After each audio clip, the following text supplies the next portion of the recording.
xitaa carruurta yaryar ee Jayneeska waxay ku fakarayaan inay soo saaraan agab manaafacaad u leh qoysaskooda.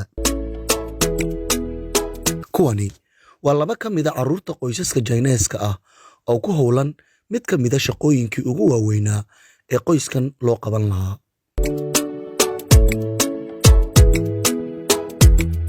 Waxa ay gurayaan ciid dhooban guri ay degan yihiin iyaga oo adeegsanaya gaadiidkan aan idinka warramay.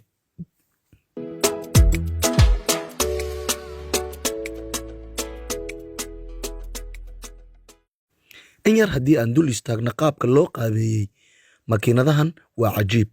Shaqada ay qabanayaanna ma sahlana. Tabartoodana waxaa lagu dabaqay jiilka soo koraya.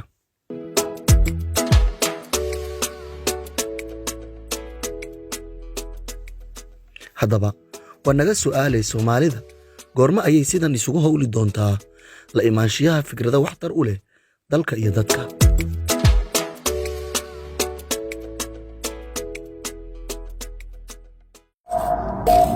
Waad ku mahadsan tahay daawashadaada. Inaad nagu soo biirto wax lacaga kaagama baxayso.